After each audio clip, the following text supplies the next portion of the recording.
வெற்றி தரும் தைப்பூசம் விரதமுறையும் பரிகாரமும். நீங்கள் விரதம் இருக்கவில்லை என்றாலும் பிப்ரவரி 1 தேதி அன்று ஒரு நாள் மட்டும் எப்படி விரதம் இருப்பது, என்ன செய்வது என்பது பற்றி பார்க்கலாம். தைப்பூசம் வரும் 1 தேதி ஞாயிற்றுக்கிழமை அனுஷ்டிக்கப்படுகிறது. இந்த நாளை முருக பக்தர்கள் மறந்தும் கூட தவறவிட்டு விடாதீர்கள். தைப்பூசம் என்பது முருகப்பெருமானுக்கு உகந்த மிக முக்கியமான வழிபாட்டுத் திருவிழாவாகும். இது தமிழ் மாதமான தை மாதத்தில் பூசம் நட்சத்திரமும் பௌர்ணமியும் இணையும் நாளில் கொண்டாடப்படுகிறது. இந்த நாளில்தான் பார்வதி தேவி முருகப்பெருமான் சூரனை அழிக்க தன் ஆற்றல் மிக்க ஞான வேலை வழங்கியதாக புராணங்கள் கூறுகின்றன.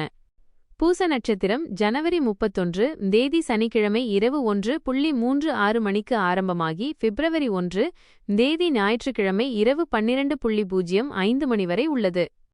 தைப்பூச விரதத்தில் முருகனிடம் நாம் வேண்டிய எந்த ஒரு விஷயமும் நடைபெறாமல் போனதாக சரித்திரம் கிடையாது. இதுவரை நீங்கள் விரதம் இருக்கவில்லை என்றாலும் பிப்ரவரி 1 தேதியன்று ஒரு நாள் மட்டும் எப்படி விரதம் இருப்பது, என்ன செய்வது என்பது பற்றி பார்க்கலாம். விரத முறை பொதுவாக தைப்பூச விரதத்திற்கு 48 நாள், 21 நாள், 7 நாள் என்று அனைவரும் விரதம் இருப்பார்கள். இந்த நாட்களைக் கொண்டு நீங்கள் விரதத்தை கடைபிடிக்க முடியாவிட்டாலும் பரவாயில்லை. தைப்பூசம் ஞாயிற்றுக்கிழமை வருவதால் முதல் நாளே வீட்டையும் பூஜை அறையையும் சுத்தம் செய்ய வேண்டும். வரும் பிப்ரவரி 1 தேதியன்று சூரிய உதயத்திற்கு முன்பே எழுந்து குளித்துவிட்டு வீட்டில் உள்ள முருகன் படத்தை துடைத்து சுத்தம் செய்துவிட்டு அதில் மஞ்சள் மற்றும் குங்குமம் வைத்து சிவப்பு நிற அரளிப்பூக்களால் அழகாக அலங்காரம் செய்து தீபம் ஏற்றி வழிபாடு செய்த பின்னர் விரதத்தை தொடங்க வேண்டும். அன்றைய தினம் மாலை 6 மணி வரை சமைத்த உணவை எடுத்துக்கொள்ளாமல் அதற்கு பதிலாக மாலை 6 மணி வரை பால்பழம் மட்டும் சாப்பிட்டு முருகப்பெருமானுக்கு அன்று ஒரு நாள் முழுவதும் கடும் விரதம் இருக்க வேண்டும். பிறகு முருகப்பெருமானுக்கு மிகவும் உகந்த இந்த மந்திரத்தை மனதில் நினைத்துக்கொண்டு ஓம் கார்த்திகேயாய வித்மகே சக்தி ஹஸ்தாய தீமகி தன்னோ ஸ்கந்த பிரசோதயாத். உங்கள் கனவுகளையும் உங்கள் வேண்டுதல்களை நினைத்துக்கொண்டு அது நிச்சயமாக நடக்கும் என்று நம்பிக்கையோடு அந்த மந்திரத்தை 108 முறை சொல்லி முருகப்பெருமானிடம் மனதார வேண்டிக் கொள்ளுங்கள். இல்லையெனில் அன்று முழுவதும் எதுவும் உண்ணாமல் நீர் மட்டும் அருந்தி மனதில் முருகனை மட்டும் தியானித்து முருகனுக்கு உகந்த சஷ்டி கவசம் வேல்மாறல் பாராயணம் செய்யலாம். விரதத்தை முடிக்கும் முறை.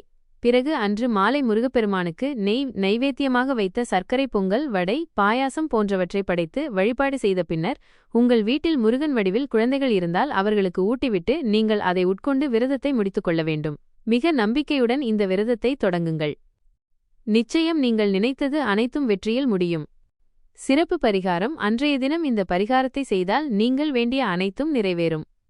அதாவது ஒரு மஞ்சள் துணியில் ₹1 நாணயம், பச்சை கற்பூரம், ஜவ்வாது வைத்து முடிந்து உங்கள் வேண்டுதலை நினைத்து வீட்டின் பூஜை அறையில் வைத்துவிடுங்கள்.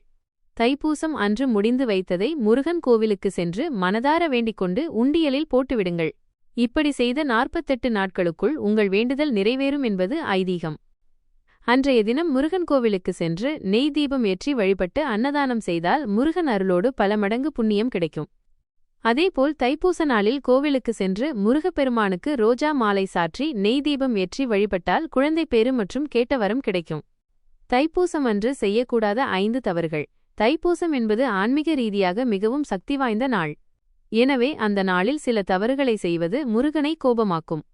1. முதலாவதாக தைப்பூசம் அன்று கருப்பு நிற ஆடைகளை அணியக்கூடாது. 2. இரண்டாவதாக அன்றைய தினம் எண்ணெய் தேய்த்து குளிக்கக்கூடாது. 3. மூன்றாவதாக முடி மற்றும் நகம் திருத்தம் செய்யக்கூடாது.